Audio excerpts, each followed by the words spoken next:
In the following, we will be discussing the differences between a user account and an admin account. In both accounts, you can run any type of fullrmc calculation, but the difference is in the managerial side of your virtual machine. So let's log in to a user account. This is the one we created earlier. And we'll click on the two gears in here and see what we have in this section. So the only thing you can do in a user account, and remember your role here is user, is update your name, your time zone, and change your password, for instance. And you can also see what are the allocations that are set up for you by an admin.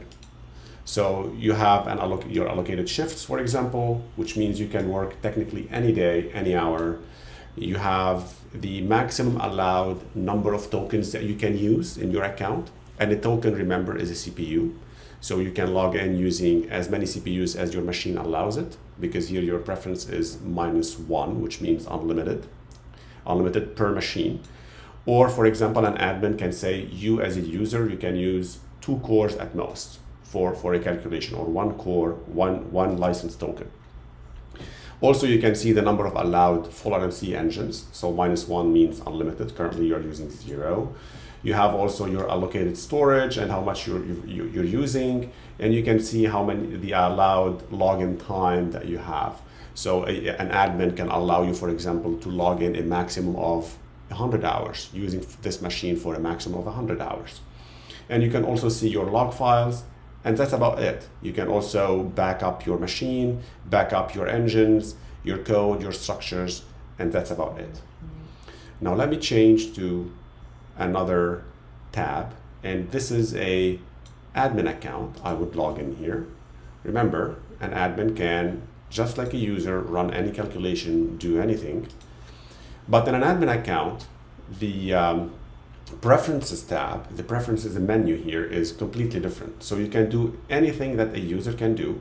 Change your email, your name, see the allocated shifts, you see your log files and backup, but you have the admin console that the user do not have. And in the admin console, you can shut down the machine. You can set certain preferences to the machine. For example, the lock, the session lock and release timeout. You can force the machine to shut down if no one is using it after a certain period of time. You can enforce a shutdown or a restart to the machine.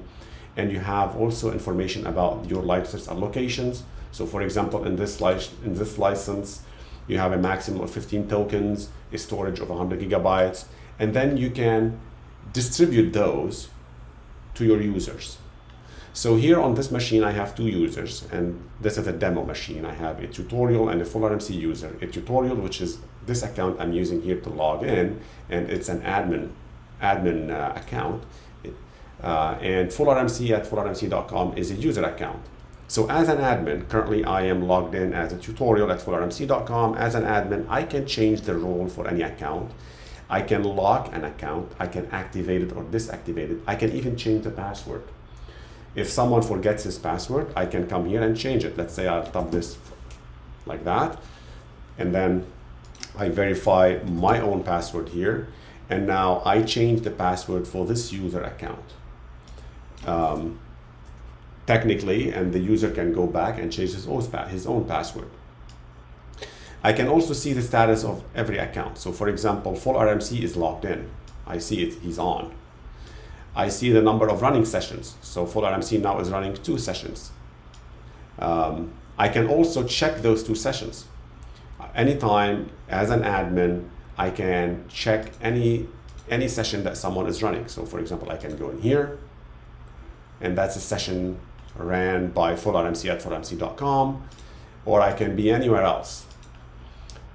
What else I can do? I can set the number of allowed concurrent sessions for any account.